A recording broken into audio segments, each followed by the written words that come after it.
3여전도에 아주 많은 분들이 나오셔서 찬양을 해주셔서 감사드립니다. 잠깐 기도드릴까요?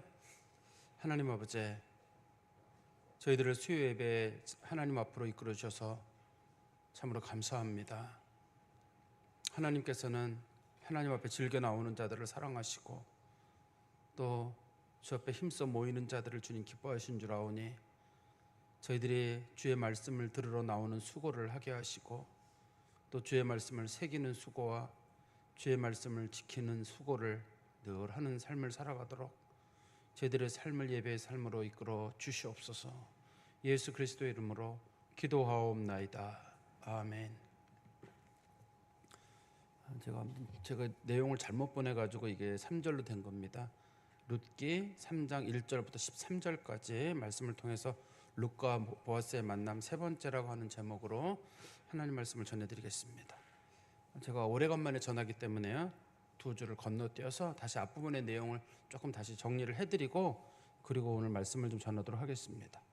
앞부분에는 어떤 내용이 나오냐면 이제 중심 인물이 나오미라고 하는 인물이 중심 인물인데요, 나오미가 남편과 아들 둘과 함께 마침 이 베들레헴에 기근이 들어가지고 모압 땅으로 가서 살기로 했습니다. 근데 간지 10년 사이에 남편도 죽고 아들 둘도 죽고 아주 적막한 상황이 됐습니다. 근데 그 아들 둘이 마침 결혼을 했었는데 그 며느리 둘도 같이 남게 됐습니다. 그래서 과부 셋이 남게 됐거든요. 근데 이제 둘째 며느리는 자기가 설득을 해가지고 친정으로 돌려보냈고 큰 며느리와 함께 자기는 이제 자신의 고향으로 돌아오게 됐습니다. 고향으로 돌아왔을 때 그때가 막 보리 추수를 하고 있을 때였는데 그때 룻이 생계를 위해서 나가서 어떻든 간에 먹고 살아야 되니까요, 그 보리를 주우러 갔다가 우연히, 성경에는 우연이라고 되어 있는데 우연히 엘리멜렉의 친족 보아스라고 하는 사람의 밭에 들어가게 됐습니다. 근데 엘리멜렉의 친척 보아스라고 하는 사람이 룻에게 굉장한 좀 호의를 베풀어 줬습니다. 너 다른 밭에 가서 줍지 말고 여기서 주어라. 그리고 여기서 떠나지 말고 우리 소녀들과 함께 여기 있어라. 그리고 뭐 남 다 주운 다음에 따라다니 줍지 말고 사람들이 뵈면 그 사람들 바로 따라 붙어가지고 주어라. 그리고 소년들이 너를 괴롭히지 못하도록 내가 이미 당부를 해놨으니까 걱정하지 말아라. 또 목마르거든 멀리 가서 물 먹지 말고 우리 일하는 소년들이 먹는 그 물을 너도 같이 먹어라. 이런 식으로 지금 호의를 보여주게 됐습니다. 근데 성경에서는 왜 보아스가 룻에게 호의를 보였다고 말하고 있냐면 두 가지를 얘기하고 있는데요, 보아스가 얘기를 합니다. 내가 너의 그 이방 부모들 그 사람들을 버리고 하나님 섬긴 거, 그거를 내가 너무 귀히 본다. 신앙적인 문제에 대해서 룻을 귀하게 봤기 때문이고요. 두 번째는 다른 사람들은 하지 않는데 시어머니 섬긴다고 여기까지 온 거, 그걸 내가 너무 귀히 본다는 거예요. 그걸 저는 인격이라고 봤는데요, 하나는 신앙적인 면이고 하나는 인격적인 면에서 룻이라는 여인을 보아스라는 사람이 아주 귀하게 봤습니다. 그래서 그 사람에게 선대를 하게 됐거든요. 그때 보아스가 이제 룻에게 복을 빌어줍니다. 뭐라고 복을 빌어주냐면 네가 하나님 앞에나 내 시어머니한테 한 거에 대해서 하나님께서 그대로 복으로 갚아주길 바란다. 그리고 하나님께서 날개 아래에 너를 보호해 주시기를 바란다. 이런 말을 듣는 순간에 그 룻의 마음속에도 보아스에 대한 호감이 생기기 시작했습니다. 근데 우리가 나이는 정확히 모릅니다만 이 성경적인 나이를 대충 보면은 보아스는 한 60대 정도로 보이고요, 룻은 한 20대 정도의 여인입니다. 둘이 나이 차이가 상당히 많이 나는 사이입니다. 그런데 이제 어떻든 간에 따뜻한 말 때문에 상당한 정도의 호의를 느끼고 있는 겁니다. 여기는 무슨 뭐 남녀의 그런 문제가 아니라 상당한 정도의 호의를 느끼고 있던 그런 겁니다. 그러다 특별히 이제 더 호의를 느낄 만한 일이 있었는데 밥을 먹고 있는 중이었는데 식사를 먹는 중에 가까이 와서 음식을 먹으라고 얘기를 하는 거예요. 그리고 초에다 찍어 먹어라. 우리로 말하면 이제 음식 먹을 때 그냥 싱겁게 먹지 말고 소스 같은 거 찍어서 먹으라고 얘기를 하고, 그 다음에 룻에게 볶은 곡식은 좀 아주 귀한 사람들만 먹는 건데 그거를 룻에게 주는데 얼마나 많이 줬는지 배불리게 먹고도 남아가지고 시어머니에게 갖다 줄 만큼 아주 많이 줬습니다. 그리고 이제는 곡식단에서 그 사람들 따라 줍는 정도가 아니라 소년들에게 명령하기를 일부러 룻 앞에다가 곡식을 한 더미씩 뚝뚝 떨어뜨리고 가라. 그렇게 이제 호의를 베풀어 주게 됐습니다. 그래가지고 룻이 그 보아스의 밭에서 준 곡식을 보리죠. 보리를 다 탈곡을 해가지고 집으로 가져왔는데 그거를 한번 보니까 얼마나 많은 양이냐면 한 에바쯤 됐다고 돼 있거든요. 한 에바에 대한 양에 대한 평가는 여러 가지입니다. 그렇지만 일반적으로 한 에바는 한 남자가 성인 남자가 한 달 동안 먹을 음식을 부르는 말이에요. 일반적으로는 요즘 우리 단위로는 뭐 한 30kg 정도 된다고 하는 그런 정도입니다. 그러니까 이게 너무나 많은 걸 가져왔으니까 시어머니가 궁금하잖아요. 너 도대체 누구네 집에서 이런 일을 했느냐? 누가 너한테 이런 호의를 베풀어 줬느냐라고 하니까 이 룻이 말하기를 저 보아스라고 하는 사람 집에 갔는데 보아스가 이렇게 잘해줬습니다라고 하는 얘기를 들으니까 시어머니가 우리 며느리랑 저 보아스랑 어떻게 좀 연결을 시켜야 되겠다 그런 생각을 했어요. 근데 여기서 요즘 사람들의 결혼이나 재혼관하고는 좀 다른 겁니다. 여기서는 그 두 사람이 지금 나오미도 그렇고 룻도 그렇고 보이는 태도는 어디에 초점이 있냐면 죽은 룻의 남편의 명예를 누가 세워줄 것이냐에 초점이에요. 지금 요즘 사람들은 재혼하는 경우가 내가 외롭고 혹은 내가 노후가 걱정이 돼서 누구랑 결혼을 한다. 이게 재혼 개념이잖아요. 근데 이 성경에서는 그런 재혼 개념이 아니라 룻이 어떻든 간에 자기 남편의 명예를 살려줘야 돼요. 그러니까 애가 없이 죽게 되면 그게 남편에게 큰 불명예가 되는 거예요. 그래서 남편과 사이에서 내가 아기를 못 낳았으니까 어떻든 간에 내가 다른 사람과 사이에서 아기를 낳게 되더라도 아기를 낳으면 그 아이가 전 남편의 아이로 호적에 오르게 되는 거예요, 이게요. 남편의 명예를 세워주는 게 하나고, 두 번째는 시어머니는 자기가 시집을 가버리게 되면 시어머니는 먹고 살 길이 없어요. 그런데 자기가 낳은 아들이 자기 남편의 이름으로 그 호적에 올라가게 되면 그 아이가 자기 시어머니를 평생 먹여 살릴 거거든요. 그래서 두 가지 문제를 동시에 해결하는 거예요. 남편의 명예를 세워주는 거랑 두 번째는 시어머니의 노후를 준비해 주는 것. 그래서 이 룻도 그렇고 보아스도 그렇고 룻도 그렇고 나오미도 그렇고 과감한 행동을 하는 겁니다. 그런데 성경에 보면 이제 우리가 지난 시간에 한번 살펴봤었는데 기업 물을 자, 성경에 기업 물을 자라는 말이 여러 번 나오잖아요. 기업 물을 자라는 말은 마땅히 그 일을 해야 되는 친척들을 부르는 말이에요. 지금 룻기에서는 이제 형이나 친척 중에 누가 죽게 되면 그 가까운 친척이 그 여자랑 결혼해가지고 아이를 낳으면 그 아이를 전 남편의 이름으로 올려주고 명예를 세워주는 것, 그건 이제 기업 물을 자가 하는 일입니다. 가까운 친척이 하는 겁니다. 첫 번째는 형제가 하고 아니면 삼촌이나 사촌이 하고 오촌, 육촌 이렇게 계속 넘어가는 거예요. 이게요. 나이랑 상관없이 촌수 따라가는 겁니다. 이게. 그다음에 또 어떤 경우냐면 그 유대인들이 이스라엘 사람들이 이방인에게 종으로 팔렸을 때 가까운 친척인 사람들이 돈을 내 가지고 그 사람을 종으로부터 풀어줘야 돼요.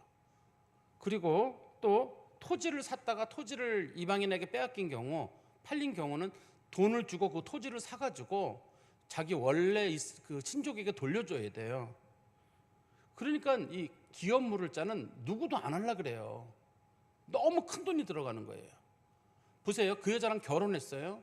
근데 내 애가 아니에요. 전 남편의 애로 되는 거예요. 이게요. 호적에 얘가. 그러니까 이걸 누가 기업을 물으려고 그러겠어요. 근데 성경에서는 이게 그 사람의 명예를 세워주는 일과 그 가족을 부양하는 일 때문에 하나님 만들어 놓은 제도인데 다들 이 제도를 싫어하는 거예요. 그 다음에 종으로 팔렸다. 종으로 팔리는 비용이 우리로 말하면 1년치 2년치 이런 보통 돈이 나가게 되는데 보통 경우는 이제 그 희년에 풀어줘야 되기 때문에 비용이 상당히 많이 나가는 돈이에요. 우리로 말하면 수년치의 연봉이 거기 들어가야 되는 거거든요. 그러니까 이것도 사람들이 웬만하면 안 하려고 그래요. 토지도 마찬가지입니다. 토지를 내가 사가지고 내가 쓰는 게 아니라 그 원래 토지 주인에게 내가 돌려줘야 되는 거거든요. 그러니까 그것도 해봤자 생돈이 날아가는 거예요. 그러니까 서로 그냥 모른 척하고 웬만하면 모른 척 하려고 하는 겁니다. 이게. 그 다음에 기업 물을 자에는 또 한 가지가 뭐가 있냐면 누가 죽었을 때 그 사람의 최고 가까운 친척, 일반적으로는 이제 아내든지 혹은 남편이든지 혹은 형제들이든지 이렇게 삼촌, 사촌이 그 죽인 사람을 쫓아가서 반드시 죽이는 거. 그 성경에서 말하는 기업 물을 자의 태도예요. 우리로 말하면 어떻게 죽인 사람은 법정으로 끌고 가야지 어떻게 개인이 죽이냐 그랬는데 하나님께서는 살인에 대해서는 아주 엄격한 기준을 가지고 있어요. 살인자는 절대 봐주면 안 돼요. 실수를 했다 하더라도 안 돼요. 내가 정당방위를 했다 그래도 안 돼요. 정당방위를 한 사람도 살인에 대한 책임을 져서 재판에서 무죄가 났어요. 정당방위라는 게 확인되잖아요. 그래도 그 사람은 평생 못 돌아다녀요. 그 사람은 도피성에 들어가가지고 제사장이 죽을 때까지 거기서 살아야 돼요. 근데 제사장이 잘 안 죽어요. 이게 문제는. 그래가지고 평생 거기 있어야 돼요. 그래서 살인한 사람은 길거리를 돌아다니지 못하도록 만들어놓은 제도입니다. 이 성경에는. 그러니까 요즘 사람들이 살인을 막 저지르는 이유는 사람들이 이 살인에 대한 그 대가가 너무 적고 또 이 내가 살인을 저질렀다고 해도 그냥 감옥 가면 말지. 근데 옛날에는 살인을 저지르면 그 사람은 반드시 죽는다는 생각이 있기 때문에 사람들이 감히 살인을 못 저지르도록 하나님이 만들어놓은 제도예요. 그래서 교회가 예를 들어서 사형제를 찬성하냐 반대하냐 할 때 교회의 원칙은 모든 교회는 기본적으로 사형제를 찬성을 합니다. 일반적으로 찬성을 하는데 그게 어떤 사람들은 잔인한데 너무 뭐 그렇다 하지만 성경의 원칙은 사형제에 대한 찬성입니다. 일반적으로요. 근데 이 오늘 본문과 관련돼 가지고는 기업 물을 자는 두 가지 연결이 되거든요.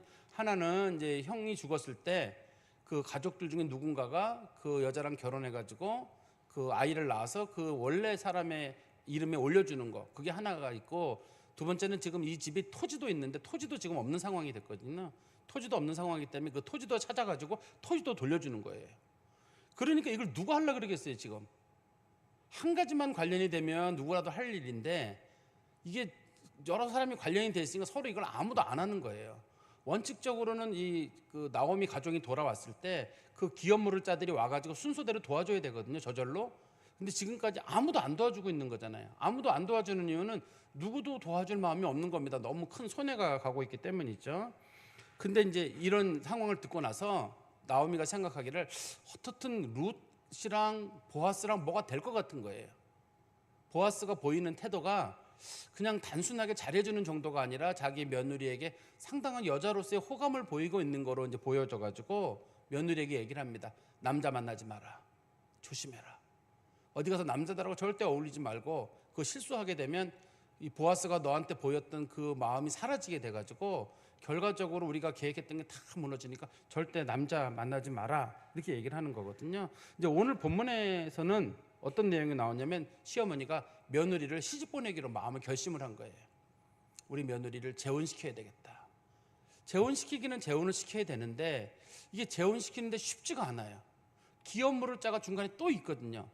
지금 룻은 중간에 기업 물을 자, 보아스 말고 그 앞에 기업 물을 자가 또 있다는 사실을 룻은 몰라요. 그런데 나오미는 알아요. 근데 그 알고 있기 때문에 이거 치밀하게 작전을 짜지 않으면 중간에 어설픈 사람하고 만나게 되면 이 보아스, 룻도 그렇고 나오미도 그렇고 정말 망신만 당하고 끝나게 돼요. 야, 저 여자가 그런 행동을 했어? 이런 식으로 소문 내버리게 되면 큰일이 생기는 일이 뒤에 나옵니다. 이게 큰일이 생기기 때문에 시어머니가 어떻든 간에 재력적으로 봤을 때는 모든 면에서 이 보아스랑 꼭 시키긴 시켜야 되겠는데 이걸 어떻게 하면 좋겠는가?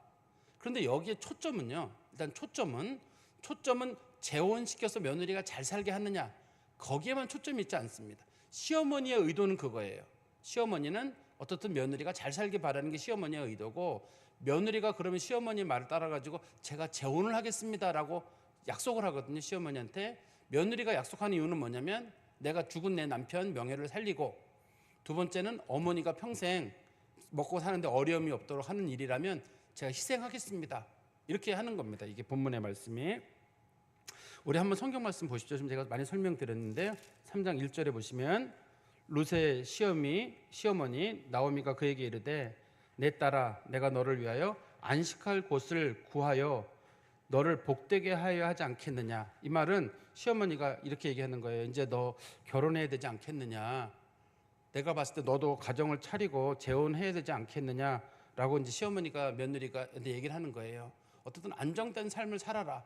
지금처럼 돌아다니면서 남의 밭에서 이삭이나 죽고 살 수는 없지 않느냐. 또 네가 지금 나와 같이 있지만 얼마 있으면 난 죽을 거고 너 혼자 남게 될 것인데 여기서 네가 혼자 살아갈 수는 없다. 여기서.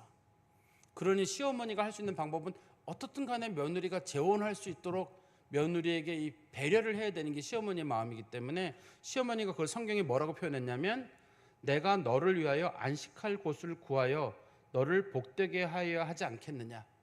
내가 재혼해서 자리 잡도록 내가 도와줘야 되지 않겠느냐, 이렇게 지금 얘기를 하는 거죠. 그래서 두 사람이 이제 그러면 재혼을 누구랑 할 것이냐, 다시 성경 말씀에 가보십시오. 2절에 보면 그 대상자가 나옵니다. 내가 함께 하던 하녀들을 둔 보아스는 우리의 친족이 아니냐. 보라, 그가 오늘 밤에 타작마당에서 보리를 까불리라. 두 가지를 결정하게 됐습니다. 그러면 너의 재혼 대상자는 누구냐? 보아스가 너의 재혼 대상자다. 재혼 대상자는 정했잖아요. 그러면 그 사람을 재혼 대상자로서 끌어들일 수 있는 날짜는 언제냐? 오늘이에요. 날짜가 성경에 보면 나오잖아요. 오늘 밤에 그 타작 마당에서 그 곡식을 다 이렇게 베은 다음에 그걸 털어가지고 이제 나달만 집으로 가져갈 거거든요. 양이 많으니까 나달만 가져갈 건데 그 타작 마당에서 어떻든 간에 이 일을 벌려야 된다. 네가 이게 오늘이 최고 좋은 순간이에요. 그러니까 이게 지금 시어머니가 생각하기를, 며느리는 몰라요. 이게 지금 시어머니가 뭘 얘기하는지 모르는데 시어머니가 생각하기에는 야, 우리가 작전을 짜야 되는데 그 보아스를, 우리나라 말로는 이거 후린다고 하잖아요. 후린다고 표현하는데 어떻든 보아스의 마음을 딱 사야 되는데 어떡하냐, 오늘인데 너 준비해라, 이렇게 시어머니가 얘기를 하는 거죠. 그리고 시어머니가 3절에 보시면 며느리에게 이렇게 준비를 시킵니다. 그런즉 너는 목욕하고 기름을 바르고 의복을 입고 타작마당에 내려가서 그 사람이 먹고 마시기를 다 하기까지는 그에게 보이지 말고. 첫 번째는 이 룻에게 꽃단장을 하라는 거예요. 지금 이 룻이 생활이 어려운 여자입니다. 그리고 하루 종일 남의 집에 가가지고 이 곡식을 주웠다 온 여자이기 때문에 땀 냄새가 많이 날 거 아니에요. 요즘같이 뭐 화장품 같은 그런 게 발전되지도 않아 있을 거고, 샤워 문화가 있는 문화가 아니잖아요. 당시에 우리나라 사람들도 샤워라고 하는 걸 아마 별로 없었을걸요. 아마 여러분도 기억나신지 모르겠는데 우리나라의 조선시대 풍속 중에 백태 털기라는 게 있어요. 그 새끼줄로다가 몸에 때를 터는 날이 있습니다. 이렇게 우리나라에 그런 풍습이 있었어요. 그러니까 때는 미는 게 아니라 터는 거였어요. 우리나라에도. 옛날에도 아마 그랬을 거예요. 때는 터는 거로 알고 있었지 뭐 그 때를 베낀다는 걸 생각도 못했는데, 시어머니가 생각하기를 그렇게 해가지고는 룻이 보아스의 마음을 사지 못한다고 생각하니까 3절에 목욕하고 기름 바른다 말은 향수 뿌리라는 얘기거든요. 향기름 좀 바르고 옷도 갈아입고, 여기서 의복을 갈아입는다 말은 좀 예쁜 겉옷을 입으라는 뜻이거든요. 옛날 사람들이 속옷만 입고 주로 일을 하는, 간단하게 입었기 때문에 옷도 좀 제대로 된 거 갈아입어라. 또 그리고 나서 뭘 부탁했냐면 그 사람이 먹고 마시기를 다 하기까지 그에게 보이지 말아라. 그 사람이 술이 취해가지고 혼자 누워있을 때까지는 절대 가지 마라. 만약에 네가 어설프게 가면 그 사람이 눈치채고 이거 왜 오냐 이런 얘기 하다 보면 사람들이 눈치채고 이런 생각이 되니까, 그 사람이 음식 먹고 누워있고 뭐 이렇게 해서 혼자 저기 끝에 가서 누워있을 거니까 일반적으로 거기 갈 때까지는 절대 사람들의 눈에 띄지 마라. 아무도 모르게 그 일을 해야 된다. 시어머니가 부탁한 건 두 가지죠. 꽃단장 해라. 두 번째는 사람들 눈치 못 채게 해라. 그리고 우리 성경 말씀 보십시오. 4절에 그가 누울 때 너는 그가 눕는 곳을 알았다가 그 사람이 어디 누웠는지 잘 알아두었다가 들어가서 그의 발치 이불을 들고 거기 누우라. 그가 내 할 일을 내게 알게 하리라. 여기 보면은 시어머니가 이제 며느리에게 부탁하는 표현인데 우리나라 말에는 이렇게 돼 있잖아요. 발치 이불을 들고 거기 누우라, 이렇게 돼 있잖아요. 그 우리나라 말로는 어떻게 이해가 되냐면 그 사람이 이제 그 타작마당 맨 끝부분에서 누워가지고 이불 하나, 혼이불 같은 거 덮고 자고 있을 터인데 그 이불 들치고 너도 거기 가서 옆에서 누워 있어라. 그렇게 보이죠, 우리나라 말에는. 근데 이게 성경적인 표현은 그거랑은 달라요. 이런 거를 좀 이렇게 우리가 우리나라 표현으로 완곡어법이라고 하거든요. 발치 이불이란 말은 남자 바지를 내리고, 이런 뜻이에요. 남자 바지를 내리고 그 다음에 이 발치 이불을 들고 들어가라는 말은 남자 성기 옆에다가 몸을 가서 대란 뜻이에요. 이 성경에서는요. 대신에 성관계는 맺으면 안 돼요. 성관계는 맺으면 안 되는 이유는 아직까지 부부가 된 것도 아니고 이 사람이 이 여자를 안 받아들일 수도 있고 기업물을 짜가 중간에 또 껴있기 때문에 어떻든 최대한 유혹은 하되 절대 관계까지 들어가면 안 된다. 근데 이게 우리나라 성경책으로만 놓고 보면은 이게 이불 속에 살짝 누웠다가 그게 무슨 사건이 안 되잖아요. 이게 지금 보아스가 이 상황을 놓고 빼도 박도 못하는 상황으로 본 이유는, 보아스가 보는 이유는 이 여자가 한 행동이 너무 저돌적이어서 그래요. 이게 우리가 생각할 때는 어떻게 저렇게까지 저돌적인 행동을 할 수 있을까 이렇게 생각할 거잖아요. 근데 지금 며느리는 시어머니가 하는 말을 그대로 따라하는 거예요. 이게 시어머니는 며느리 도우려고 하는 거고, 며느리는 시어머니랑 자기 죽은 남편 살리려고, 그 명예를 살리려고 지금 이 일을 하고 있는 거거든요. 그러니까 이게 이제 이거를 보고 자연스럽게 이제 보아스가 받아들이면 다행인데, 보아스가 이걸 가지고 문제 삼게 되면 이 집은 큰일 나는 거예요. 소문이 안 좋게 날 거거든요. 왜냐하면 지금 남자 이렇게 좀 바지 내리고 거기 가서 있다는 얘기는 지금 룻도 그렇게 했다는 뜻이거든요. 룻도 그렇게 했을 거기 때문에 이게 마치 잠자는 것처럼 그런 행동을 취하는 거기 때문에 이게 둘 다에게 무리가 될 수 있는 일입니다. 그리고 5절 말씀 보십시오. 룻이 시어머니에게 이르되 어머니의 말씀대로 내가 다 행하리이다. 어머니께서 시키는 대로 내가 하겠습니다. 이렇게 약속을 했어요. 나오미가 이렇게 하는 이유는요, 이게 기회가 온 거예요. 이 집 식구들에게. 시어머니가 봤을 때 그 동네 사람들 중에 나오미의 가족을 끌어들일 사람은 하나도 없어요. 받아들일 사람은. 왜냐하면 이 과부네 집 사람들을 받아들여 줬다가는 자신들이 앞으로 살아갈 길이 막막해지거든요. 그쪽 사람들도. 애를 낳으면 뭐래요? 어차피 딴 집 애가 되는데. 그리고 그 집 이 빚이 있거든요. 땅도 딴 사람 손에 넘어갔거든요. 그것도 찾아줘야 되기 때문에 누구도 이 사람들을 받아들일 수가 없어요. 근데 시어머니가 생각하는 건 봤을 때는 이게 방법이에요. 그래서 시어머니가 생각할 때 시어머니가 뭐 신앙도 중요하고 뭐도 다 중요해요. 그렇지만 시어머니는 여기서는 뭐 신앙 뭐 그런 걸 따지는 문제가 아니라 어떻든 내가 우리 며느리를 도와줘야 되겠다 하는 그런 마음이거든요. 그래서 지금 이 본문에서 룻이라고 하는 여자가 정말 아주 그냥 적극적으로 하는 거예요. 이거 우리가 조금 생각해 봐야 될 문제인데요. 현대 그리스도인들은, 우리나라 그리스도인들은 여러분 뭐든지 믿음으로 행하십시오 그러면 기도하고 기다려, 이런 게 많아요. 아무것도 하지 않는 거를 하나님이 좋은 사람 준비해 줄 거야, 때가 있을 거야, 기도하고 기다려. 이게 우리들이 많이 하는 조언이거든요. 근데 성경에 나오는 여인들은 그렇지 않아요. 신앙으로 쓰지만 자신들이 살려고 굉장히 몸부림치는 거예요. 지금 여기서 지금 그 룻이랑 나오미가 우리처럼 그런 태도를 가지고 있다 그러면 하나님께서 붙여주실 거면 보아스가 올 거야, 서두르지 마, 하나님의 때면 하나님의 때에 보아스가 와가지고 너를 데려갈 거야, 기도하고 있어, 이렇게 얘기를 했을 거예요. 우리는요. 근데 여기서는 이 억척스러운 여인들이잖아요. 하나님 앞에 우리가 봤을 때 우리 살아야 되지 않겠느냐, 어떻든 나도 살고 너도 살아야 되지 않겠느냐, 우리 여기서 그냥 가면 안 된다. 그러니 여기서 너도 나도 한번 모험을 해보자는 거예요. 여기서 룻은 큰 모험을 하는 거거든요. 여기서 잘못 이게 일이 꼬이게 되면 문란한 여자로 소문 나가지고 여기서 매장이 되게 돼요. 그렇지만 이 문제가 잘 풀리게 되면 집안의 문제가 잘 풀어지게 되거든요. 그러니까 이거를 잘 알고 있는 노련한 시어머니가 중간에 코치를 하는 거예요. 이거 너 그냥 가가지고 뭐 눕고 그렇게 하지 말고, 자 먼저 옷 잘 입고, 그리고 꽃장장 다 하고 화장품도 다 하고 향수도 다 하고, 그리고 그 남자한테가 슬쩍 바지 내린 다음에, 어차피 이 사람이 술 먹고 자고 있거든요.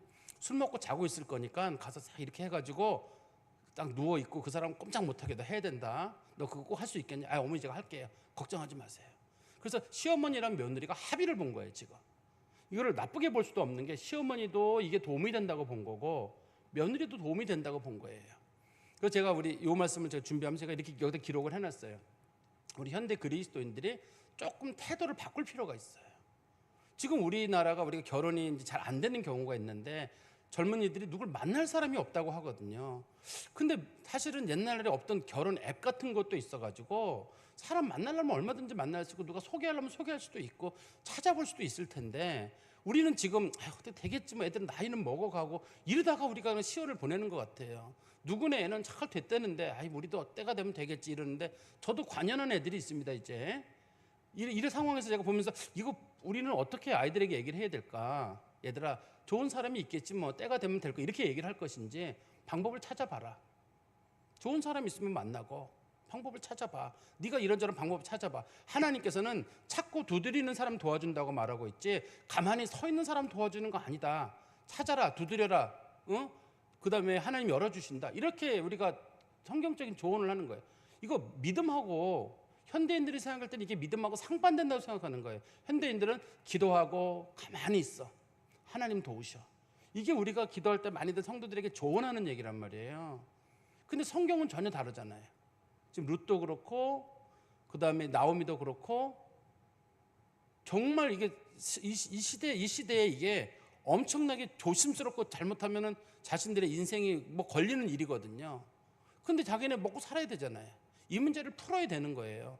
그렇기 때문에 굉장하게 도전적이고 아주 좀 패기 없는 여인으로서 지금 결정을 하는 거거든요. 그 다음에 우리 성경 말씀 보시죠. 6절에 그가 타작마당에 내려가서 시어머니의 명령대로 다 행하니라. 그래서 그라는 건 룻이겠죠. 시어머니가 명령한 대로 그대로 다 행했다. 이 6절은 7절부터 13절에 나오는 말에 대한 요약입니다. 6절이 그대로 다 하게 됐는데요. 7절 말씀 보십시오. 보아스가 먹고 마시고 마음이 즐거워. 이 추수 때가 사람들이 제일 기분이 좋은 거예요. 농사는 잘 됐고 또 이때 기분이 너무 좋고 또 수고한 사람들에게 음식도 대접하고 그러니까 음식을 잘 먹고 마시고는 주로 이제 포도주를 마시거든요. 포도주를 마시고 마음이 즐거워가지고 곡식단 더미 끝에 눕는지라.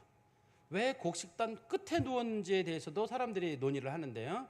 하나는 곡식단 끝에 눕는 이유 중에 한 가지를 많은 사람들이 와서 훔쳐가는 일이 있었다고 해요. 이때 곡식을 이렇게 해놓으면 훔쳐가는 일이 있으니까 맨 끝에서 대부분 주인이 자면서 사람들이 훔쳐가지 못하도록 하려고 하는 의도가 있고, 두 번째는 곡식단 끝이라는 말의 뜻이 다른 일반 일꾼들하고는 거리를 두고 지금 지내고 있는 거예요. 혼자 자고 있는 겁니다. 이게 만약에 보아스가 집단 숙소에서 그 하인들하고 같이 자고 있었다. 그러면 보아스가 왔으면 룻이 왔으면 누군가가 눈치를 챘을 거거든요. 보아스에게 왔으면. 근데 아무도 없는 곳이란 뜻일 거고, 그리고 보아스가 책임을 다하고 있는 어떤 장소라고 우리가 보면 될 것 같아요.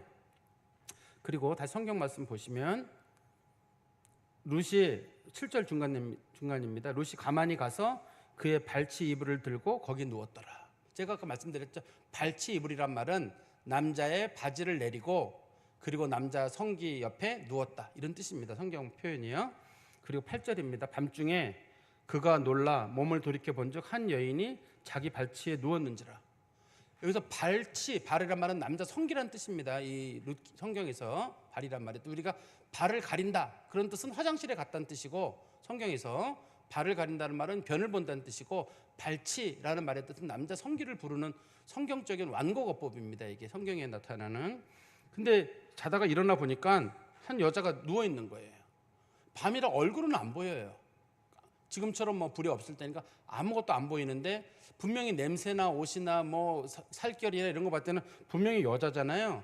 그러니까 이 여자한테 도대체 누구냐고 이제 물어본 겁니다. 그랬더니만 9절에 이르되 내가 누구냐 하니 대답하되 나는 당신의 여종 루시오니, 겸손하게 자기를 여종이라고 표현한 다음에 당신의 옷자락을 펴 당신의 여종을 덮으소서.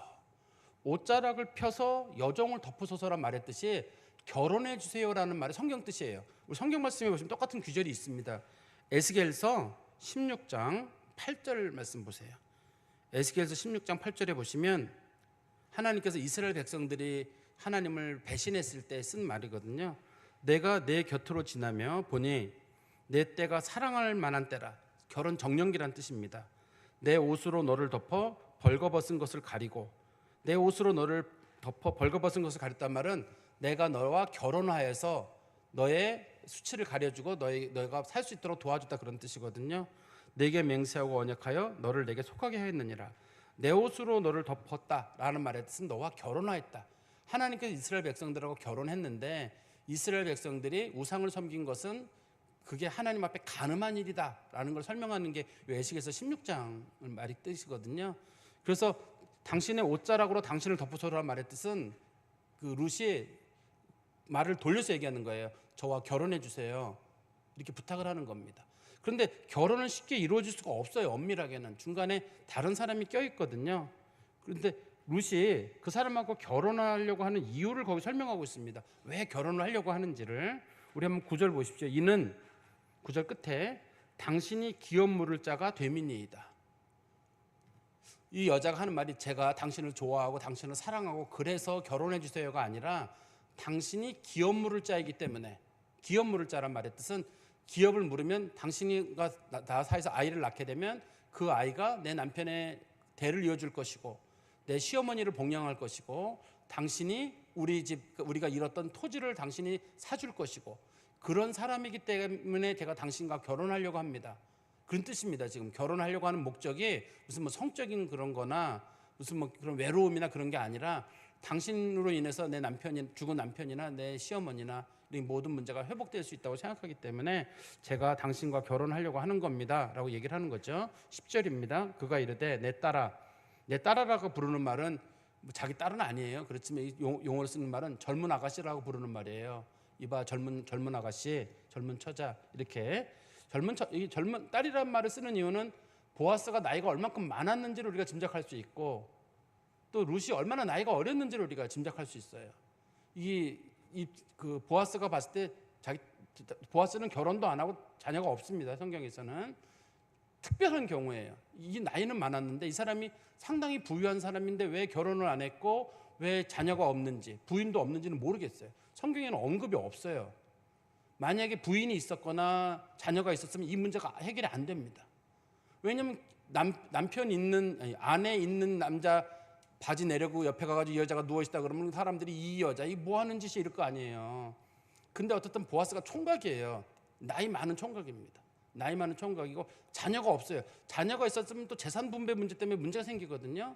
근데 그런 게 없는 경우예요.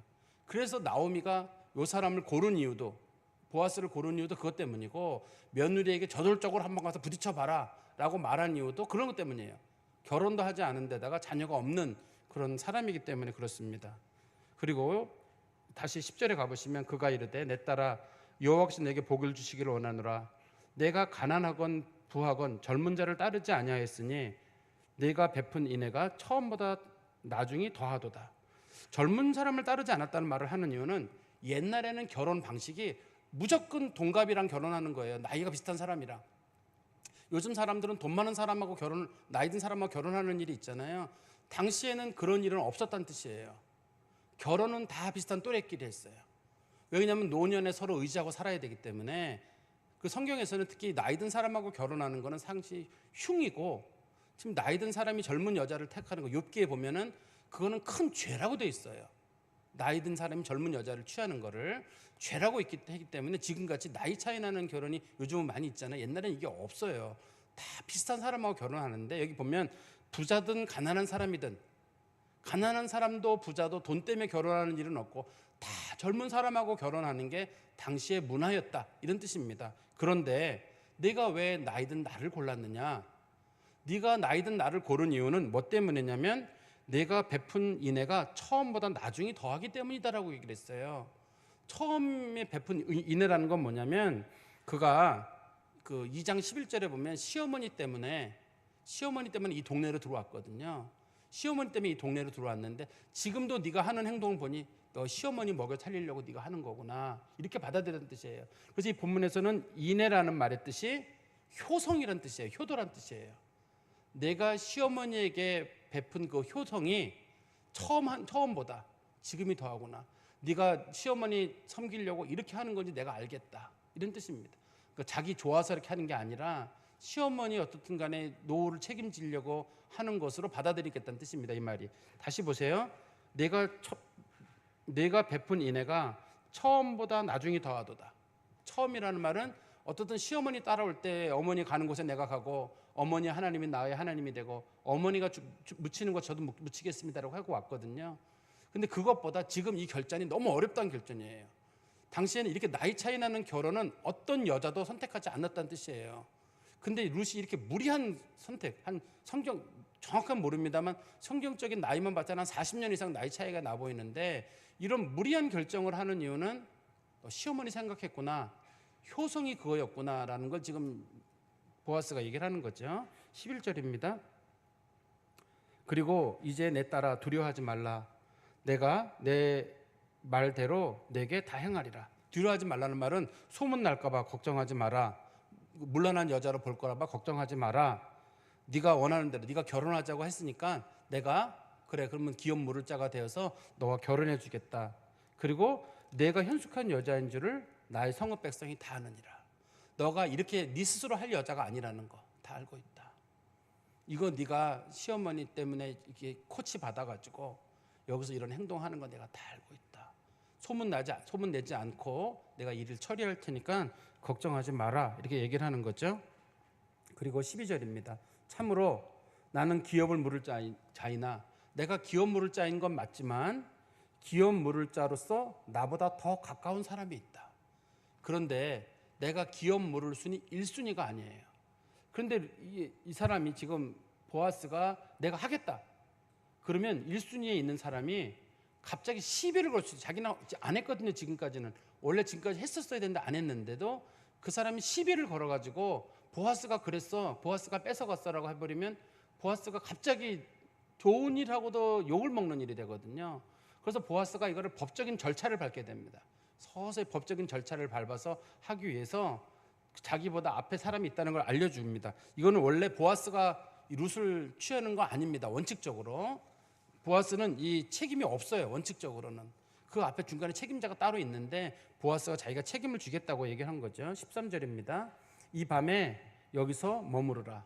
이 밤에 여기서 머무르란 말은 오늘 밤은 같이 보내자는 뜻이에요. 그렇지만 두 사람이 성적인 관계는 같지 않습니다. 성적인 관계는 꼭 결혼이 당시엔 전제가 돼 있어야 되고 또 아직까지 기업 물을 자로 확정이 안 됐어요. 기업 물을 자로 확정이 되는 건 내일 아침에 사람들 모인 성문에서 그 공식적으로 기업 물을 자를 이어받아야 되거든요. 기업 물을 자가 포기를 해야 돼. 제가 그러면 상속을 포기하겠습니다. 상속 포기를 하게 되면 상속이권에는 이제 보아스에게 넘어가거든요. 그리고 나서 둘이 이제 결혼을 할 수 있는 거기 때문에요. 다시 보시면 그가 기업 물을 자의 책임을 내게 이행하면 좋으니 그 사람이 기업 물으면 좋겠다는 거예요. 왜 좋냐면 젊은 사람이거든요. 그 사람이 기업 물으면 좋겠다. 그가 기업 물을 자의 책임을 행할 것이니라. 만일 그가 기업 물을 자의 책임을 내게 이행하기를 기뻐하지 않으면 그 사람이 안 한다 그러면 여호와의 살아계심을 두고 맹세하노니 내가 기업 물을 자의 책임을 내게 이행하리라. 내가 하게. 그 사람이 하면 더 좋다. 젊은 사람이니까. 그런데 그 사람이 하지 않으면 내가 하겠다. 그리고 아침까지 누워 있어라. 여기서 내가 그 일을 다 처리하고 마음속에 고민하고 문제 다 풀 때까지 여기 누워 있다가 너 와라. 내가 먼저 움직이겠다. 이런 식으로 지금 얘기를 하는 거거든요. 아직까지 완전한 결정이 난 건 아니에요. 그렇지만 보아스의 마음속에서는 내가 이 일을 처리해야 되겠다 하는 마음이 생긴 거예요. 왜냐하면 이 여인이 자기 마음에 드는 여인이에요. 이제 보아스는 이 여자가 마음에 드는 겁니다. 보아스는 룻은 이 남자가 마음 들었다기보다는 자기 시어머니와 남편의 명예를 생각하는 경우고 이 보아스는 입장에서는 젊은 여자가 자기 같은 나이 든 남자랑 이렇게 결혼한다는 것 자체가 상상도 못하는 일인데 어떻게 이 여자가 이렇게 무리한 행동을 하느냐. 시어머니 생각한 거구나. 근데 이 여자가 마음에 들어요. 이 보아스라고 하는 사람은. 그러니까 보아스가 이제 내가 움직이겠다. 그래서 시어머니가 그런 말을 했었잖아요. 앞에서 시어머니가 어떤 말을 했었냐면 성경에 보시면 구절이 생각이 안 나요. 보시면 보아스가 이런 표현이 있거든요. 보아스가 그가 알아서 다 할 것이니까 너는 좀 가만히 있어라. 이런 식으로 시어머니가 얘기하는 부분이 앞부분에 나오거든요. 잘 기억이 안 나네요. 앞부분. 네, 여기 있네. 4절에 나오네요. 4절에 보시면 그가 내 할 일을 내게 알게 하리니. 그 사람이 다 알아서 할 것이니까 너 걱정하지 말아라. 실제로 이제 나오미가 볼 때는 신앙적으로 볼 때는 이 일은 여기까지는 자기와 나오미와 룻이 할 일이고 그 다음 일은 보아스랑 하나님이 할 일이에요. 하나님이 할 일로 넘겨주고 자신들이 할 수 있는 일에 대한 최선은 다한 거죠. 말씀의 결론을 맺으면 나오미의 계획대로 이 진행이 됐습니다. 나오미가 실행력이 대단해요.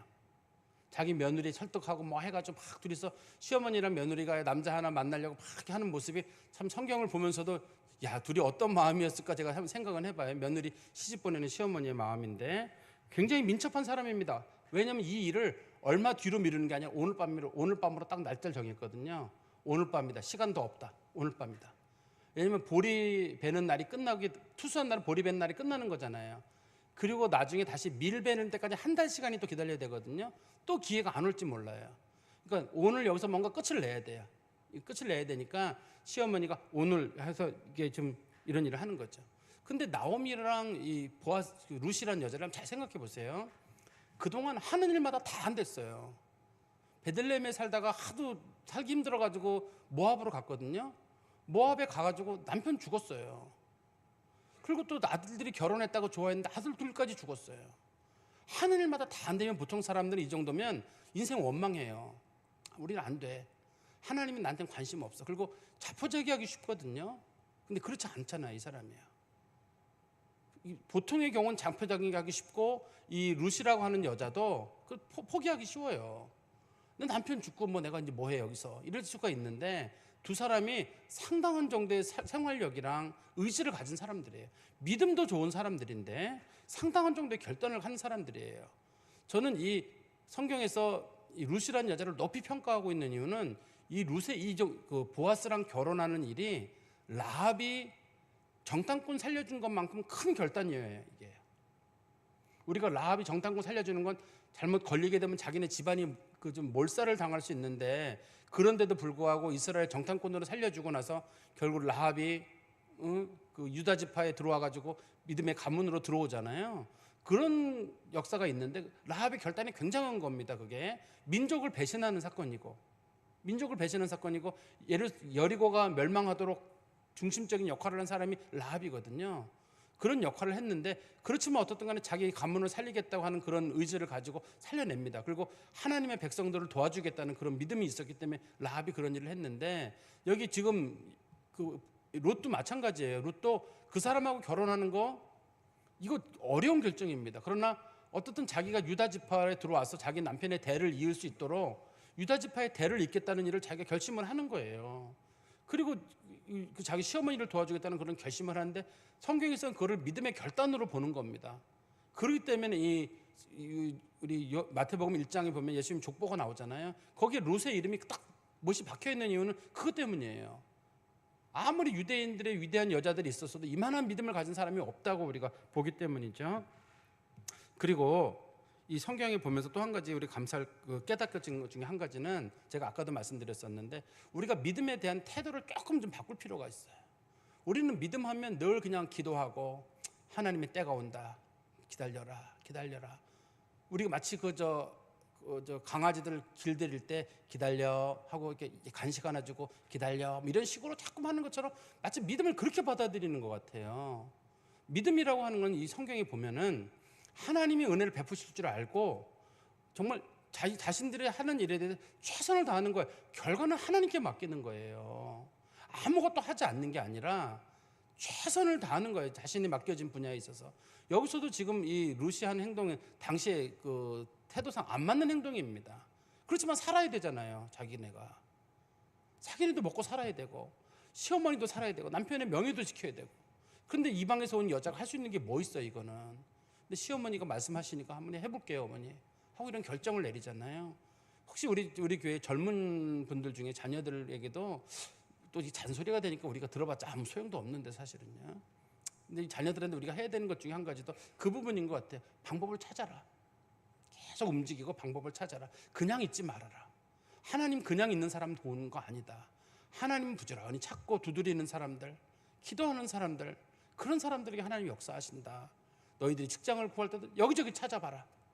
사람 원한다? 사람 찾아봐라. 뭐 원하는 것 찾아봐라. 방법 찾아봐라. 그래 찾는 곳에 길이 있다. 한번 해봐라. 그리고 막 좀 억척같이 움직이고 막 민첩하게 움직이고 막 그래야지 때가 되면 되겠지. 이런 식으로만 믿음을 받아들이지 않았으면 좋겠어요.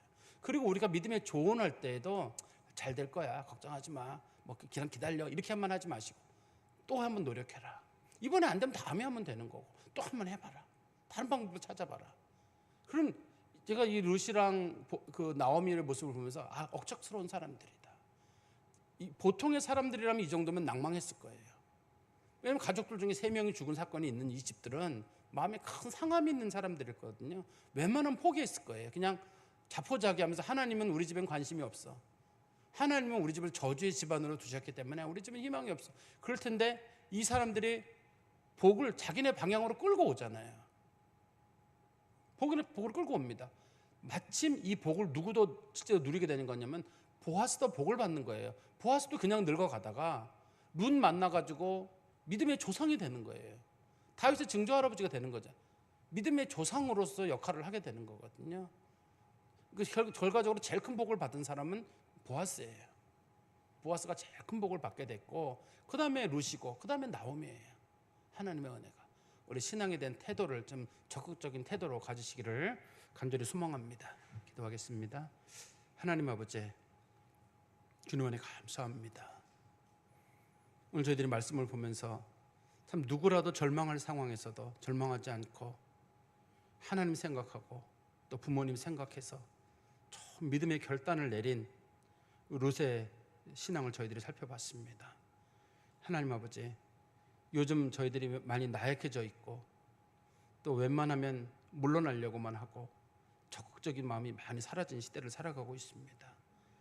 하나님은 찾는 자들을 만나주시고 구하는 자들에게 은혜를 베푸시고 부르짖는 자들에게 응답하시는 분이신 줄 아오니, 우리 성도들이 또 특별히 우리 교회 믿음의 다음 세대들이 뭔가 떨어지기만을 기다리지 말고 찾고 두드리는 열심과 민첩함과 강인함이 있도록 하나님 역사하여 주시옵소서. 예수 그리스도의 이름으로 기도하옵나이다. 아멘.